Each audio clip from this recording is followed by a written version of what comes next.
Hello everyone, welcome to the channel Melody Llama Arts. Today we're going to be talking about something quite important, and I feel that a lot of artists struggle with this. I think it is the hardest step in being an artist, and ironically it's also the first step in being an artist, and that is getting started. Now this video is not only going to be about getting started, it's about how to stay in it, how to not just get started and then give up. How to be disciplined, motivated, inspired. That's what this video is about. Now, a bit of background for me. I am an aspiring concept artist, illustrator, and character designer. I do a little bit of all those things, and I offer commissions and stuff like that, but I do hope to add my work in more mediums. I'm mostly inspired by video games and anime such as Dragon Ball, Street Fighter, Naruto, Tekken, Granblue, stuff like that. I do take some inspiration from movies like the Avatar films because they're so damn beautiful, but mostly video games and anime. As far as, and I don't want this to be like a deter for people who are starting off late, and this really doesn't matter, and I'll get to it in a sec, but I started drawing when I was a little kid. I started with Fakeamon, like Fakeamon's on a notebook. But I would say that realistically, I started taking it seriously about 2 years ago and really only hit my stride a couple months ago. This is obviously important because, a lot of people feel like they can't get started after they reach a certain age, which is just ridiculous. It's not true. Like I said, I've made more progress in my art career in the last 2 months than I had in the last decade. So, don't be afraid to get started no matter where you're at in your life. Now, simply put, to me, art is just relaxing. It's just almost spiritual experience. It helps me with my mind. It helps me get my ideas out. And I just think the idea of having a pencil and a paper and drawing a character and then seeing that character with different facial expressions and even animated or even not, even like a comic, is just so incredible. It's such a wild thing that is possible. And I love every second of that. I truly have a passion for it. And hopefully after this video, you guys will realize how much you guys do as well. Now, one thing you need to know when starting art is if you are someone that is creative, if you're someone who has dreams and has ideas, those are never going to go away. I did have moments where I stopped drawing because of real life stuff or like laziness or lack of motivation back then. But the things I wanted to do never left. They were always there. And if you are someone who's truly into your imagination, someone who is very creative, that's never going to leave. So get started. You lose nothing for getting started.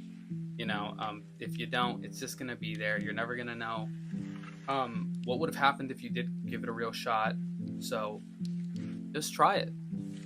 Now, this is going to be like a point for both younger and older people who are getting started. First of all, get started as soon as possible. Get started tomorrow if you can, or even today if you want to. I mean, you're kind of getting started today by watching this video, so you already are taking the first steps. But get started as soon as possible. And that's not to say that it matters if you're older. There's this book I have here. It is my main motivator, my main source of inspiration. It's this book here. It is called Sketching from the Imagination Characters Edition. And this book has people that are in their late 20s, late 30s, even late 40s that, were plumbers, electricians, all sorts of other occupations, and they then turn to art. So, it doesn't really matter what you're doing at the moment. If you want to do art, you can go do it. And as far as younger people go, the one regret that these people will tell you who are older, who did get into art, they'll tell you that they wish they did it sooner. So, do it now. But how do we exactly get started? Because, it's kind of easy to be like, oh, I'm just going to start drawing. But obviously you need to discipline yourself because motivation is very nice. It feels really great. The issue with motivation is that it's kind of on a timer because you're so excited about the idea of what you can do and the idea of what you're going to do in the moment. But, you hit a hurdle or an obstacle and that motivation dies out. You you lose focus, and then, give up. That's how most people end up giving up. So you need habits, you need discipline. So how do you actually start, adding habits to your daily routine or your schedule? Start small. So, when it comes to starting habits, you always want to start smaller, because starting a big habit right away is not a good idea. So how do you actually basically an example of upgrading your habits? Let's say you work out, right? You're not just going to jump into like a 2-hour workout lifting 30 pounds, 30-pound weights. That just, you'd be destroying your body. You get burnt out immediately. But what you do is you start small. Even if it's something like lifting a 5-pound weight for 10 minutes every day. That's a lot easier to get started than the contrary. Obviously, this would apply to art in the sense of, don't make your first habit like, oh, I'm going to finish an entire piece of art in a day, or I'm going to draw 3 hours every day. You're going to get burnt out fast. You're going to hate it after a while. So what you should do is just be like, I'm going to start doodling. I'm going to start drawing like straight lines and shapes for like 10 minutes every day. And obviously your mind and body will know when it's time to upgrade to the next level. But just start small. If you feel like it's getting difficult, do not be afraid to scale it back to something simpler. Always do something. Something is always going to be better than just giving up. One thing that I found helped me was keeping track of it. Keeping like a history or, a daily like routine of what you're doing, writing down what you did for the day, what accomplishments you made in that day. And they could be something small. They could really just be like, oh, I doodled for 10 minutes, and then the next day you could doodle for 11 minutes, 12 minutes, 15 minutes, and you just slowly go up from there. Keep track of it. And that's not only personally, but I found for me, it helped to keep track of it socially as well. Post your stuff on social media. I know this is a scary part to do, but it is very important, at least for me it was. Telling my friends, family, and pretty much everyone, when you post, everyone knows about it. Even people that like I haven't talked to in so long from like high school knew that I was doing art because I posted about it. And I feel like it keeps people on the right track, because you're like, if I give up, if I fail, everyone's gonna know about it. So you're a little more like, I definitely gotta pull this off. But you'd be surprised, I got support from people that I hadn't talked to in years. So support from the people around you is very important. Family and friends, a lot of those people end up being your first clients, your first people that, obviously the people that help you the most. So not only keep yourself like a record of what you're doing, have other people know what you're doing as well. Believe me, it's a lot easier for people to give up in silence, quietly, without anyone noticing, than doing it out in the open. Now, another way to stay disciplined and motivated and inspired and all that is figure out what you actually love about art. Try different mediums. Don't be afraid to fail. A lot of people end up starting thinking they're going to do like digital art, and then they end up doing like oil painting. So give everything a shot. It'll be worth it. You lose nothing for being experimental. And at least for me, it helped to view this as like a second job. You can't just up and stop doing your job. Unless you got no bills. But a lot of people, they got bills, so they can't just up and walk away from their job. And that's kind of how I had to look at it when it came to my art. I put boundaries for my job, and there it is. It feels like I'm working 2 jobs. And if you already got 2 jobs and you want to do art, get ready for a third one. But all right, enough of like the mental things, the psychological things you could do for yourself. We'll jump into a little more of those later, but let's talk about how you can actually get better. So why am I talking about getting better? Because obviously this is about how to get started and how to stay motivated or disciplined. Disciplined, not motivated. How do you stay disciplined? So why are we talking about how you can get better? Well, a lot of people give up because they don't see progress in their art. They start somewhere and they have a good idea of what they're doing, and then they quickly realize that they have no idea what they're doing, and so they just give up. So I think that finding a correct path on how to keep doing art is very important, how to improve. So the first thing, we're going to go back to the social media. We're going to go back to the networking / social aspect of it. Show your art, and more importantly, get criticism. I know criticism is really hard to get for a lot of people, but for an artist, it is probably the most crucial thing you can receive. I found that there are Facebook critique groups that are specifically for that, and there's Discord servers that are particularly for that. And those two apps help me the most out of all of them. Try to avoid like an Instagram or a Tumblr, because these people, they probably don't know what they're talking about unless you're getting feedback from another artist. But a lot of time they don't know what they're talking about. But a lot of these people are just generally can be mean a lot of the time. You're not actually giving you constructive criticism. Yeah, Facebook groups, Discord servers, always good places to look.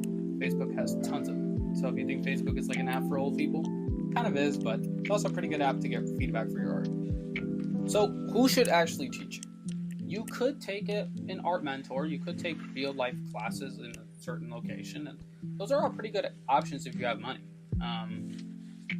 I personally, when I was starting out, I did not have the income for it, so those weren't really real options. I took an occasional class here and there, but some of those could get pricey. But if that's not a problem for you, go on ahead. But let's talk about more affordable options, and that's obviously going to be starting with Udemy and Skillshare. Both of these are amazing to learn pretty much any skill.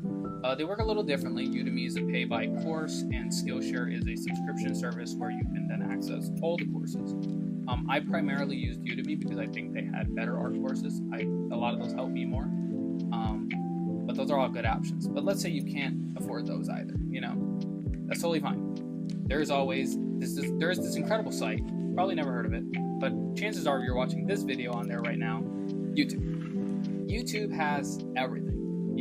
You could find like Let's Draws, courses, tutorials, lessons, all sorts of stuff on YouTube. And I'm actually going to give you two people that I think are actually really great for this.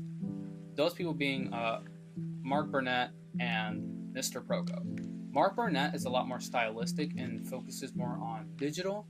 And even though a lot of his skills still apply for traditional art, he's really good at it. He's very entertaining. And Mr. Proko, this guy is just incredible, an incredible tutor. He focuses on pretty much all kinds of art. He'll talk about things that you won't even be thinking about that end up helping you a ton. So both of these channels, Mr. Proko, Mark Burnett, they are the go-to, for me, YouTube tutors. And there's many. But let's go back to the psychological stuff, because surprisingly, you could be taking a lot of courses and doing a lot of the skills, but really your mind is what's going to keep you in the game. It's what's going to keep you disciplined. And I found that there were some environmental changes that I made that actually ended up helping me a lot. Invest in your workspace. It's a lot easier to give up on something that you have like no investment in, because you're just like, well, if I give up, I didn't really lose much. You invest some money into it, you're going to be like, well, what did I spend all this money for? One of those things I got was a room divider, those giant like white panels. And I know it sounds hilarious, but I did it to put it in front of my bed. That way I didn't look at my bed and look at how comfy it is and jump over there, because I have my workspace in the same room with my bed. So I needed a room divider to run away from it. That ended up helping me a lot. Other things obviously are like, find music. I find that I work a lot better when music is playing or podcast is playing. Mostly music, because I get too distracted by the podcast, but music is a great shout. And then, find some sunlight. Sunlight is always good. It's always a good energy booster. If you have a window with natural light, I find that helps a lot. And this next one's actually funny because, one of the things a lot of people do is when they're working or learning a lesson is go on their phone. You're going to scroll on social media or whatever the hell while you're watching something. Put your phone on a phone stand. I got this phone stand. It's literally like from Dollar Tree. It's like obviously $1. I put my phone on this every single time so that I'm not fidgeting with it while doing my artwork. find some kind of way to get your phone away from you. I can't get it completely away from me in case like messages come to me that are important, but find some way to get your phone away from you so that you can stay focused on your art. And if you use your phone for references, this is still great because you can still put the image on the stand. You just pretty much have to convince yourself to never actually lift the phone from the stand. Another great way to stay on your art journey is actually meeting people. This is also a very scary one, but you should meet people. Meet other artists. Believe me, it is terrifying when you're first trying it. There was this group, and you can use Discord servers for your area. There's the Meetup app is also another really good way to find art groups. It is horrifying at first. Trust me, it's fine. These people are just as socially awkward as you, or they are inviting and going to get you out of your social awkwardness. It's great. You'll be okay. Ultimately, the start is always the hardest part in anything, and that's going to go also for social groups. But yeah, Discord, Meetup, both are amazing places to actually find artists in your area. Instagram also isn't a bad shout because Instagram, while there isn't like groups you can find where you'll learn, you'll meet other artists and like hangouts and stuff, they do have a lot of events. And that leads us to our next point. Go to galleries and events. They'll inspire you, they'll motivate you, and more importantly, you'll network with other artists who are already a little more ahead of you. If they're a part of a gallery, they obviously knew how to get there. And you can ask them questions. Ask them, how did you get here? What can I do to be where you're at now? Support artists in your area. When you support an artist, they'll support you. And believe me, getting that support is some of the most important stuff. It will keep you on your journey when other artists are putting you up and you're putting up other artists. Just being a part of the art community is almost as important as being an artist yourself. Not only do you have art galleries or events, exhibitions that you should be going to, there's also organizations. There should be an organization in your area. I know there's one in mine, there's one in most areas. There will be a group that focuses on helping artists. Find your local art group. Go downtown in your area. Downtown usually has everything. They'll have a lot of art spaces, art galleries, cafes even. Some of these cafes will have places where you can put your art up. So get involved with your downtown area. It's a good place to start. Look up organizations in your area. Look up classes. So classes, exhibitions, organizations, galleries, all that stuff. Get involved with the community. I promise you'll be way more into your art and way more into the process of being an artist if you have other people that are helping you get there, supporting you on that journey. And I know they say this all the time, but it couldn't be any more true. You have to love the journey just as much, if not more, than the destination, especially if you're an artist, because for an artist, there is no destination. You never really stop. You never truly get to the end. You're always getting better. You're always learning stuff. You're always creating new things, new projects, new jobs. So you really have to love that process of failing sometimes.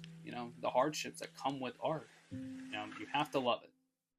Another thing that I ended up doing that works best for me is I bring a damn fanny pack with me. I don't care if it's a fanny pack. I love fanny packs. They're very convenient. I keep both a notebook and a sketchbook in my bag, and I take it everywhere I go. Even if you think you're not going to write anything down, just bring it with you just in case. Just knowing that you have it with you means that your art journey is following you everywhere. Obviously, don't go to an important event with it, an important personal event, but anywhere you can go. If you're gonna go to a restaurant, take it with you. Why not? It doesn't hurt to have it. Pencils, pens, erasers, all that stuff in there. It does not hurt to bring it with you.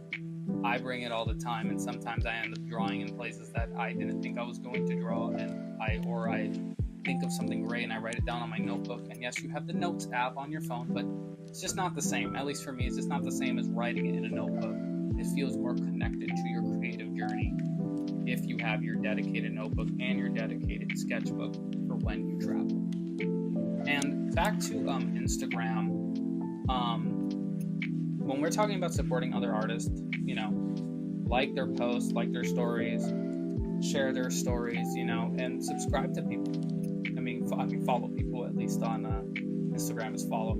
Follow people, they'll follow you back, they'll hear your name. Even if they don't follow you back, it doesn't matter. You'll probably pop up on their feed a lot more. You'll pop up on their friends' feeds. Just get involved with art. I find that Instagram is the best one for that when it comes to getting involved with other artists. Not for meetup purposes, but for being a part of a community. Twitter is also another great shout, but I don't really use Twitter. I use Instagram more, and I find that one to be a little better. The more you interact with artists, the more the feed is going to give you more events that are happening around the area. So another really good idea. So yeah, those are just some of the ideas and some of the habits you can do to stay dedicated to art, stay disciplined.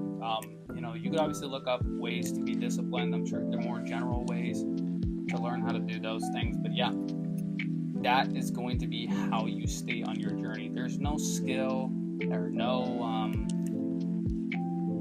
nothing you can't do. And I know this is the generic saying, but one of the things I was scared of a lot was like drawing feet, and I just tackled it and I ended up doing it. I'm a lot better at it now. You will notice progress if you follow these steps. Find a good course, stay in the community, change your environment if you have to, stay on your path. And I'm not afraid to tell this story. I've told this story a couple times now in public and stuff like that. I've given up before. I've given up a couple times. I've convinced myself that I'm going to do it, and I made a couple steps, but I ended up failing anyways. I ended up going back to just comfortability. And it doesn't matter if you have. It doesn't matter if you've done it once, twice, 3 times, 4 times, 5 times, 6 times. It doesn't matter. Eventually your mind is going to be like, I need to get my creative ideas out. And after watching this video, I hope that this is the time where that happens for you. And if it doesn't happen for you after this time, that won't matter either, Try your best for it to happen. But if it doesn't, the next time it happens, the next time your creative brain takes over, that could be the time as well. So you never know when it's going to land, but hopefully after watching this video, you have a better understanding of how to stay disciplined and how to stay motivated in your journey. Now, one last thing, if you guys want this in like a more digestible format, I do have a template for sale. Just DM me, and I'll probably just have you do it through PayPal, and I can send you the PDF file. It is a condensed version of everything I talked about here, and you can see parts of it throughout the video. And it has a little bit more extra information if you guys are interested in that. If you guys don't want to sift through an entire 25-minute video to basically keep all the information I threw out in mind. Yeah, it's up to you guys. So yeah, thank you guys so much for watching. That's going to be it for today. Like, comment, subscribe, the usual. If some of you have tips for any of the other viewers, leave them in the comments below. I'd appreciate that a lot. So yeah, thank you guys so much for watching. This is Melody Llama Arts, and stay tuned for more content here on the channel. Thank you.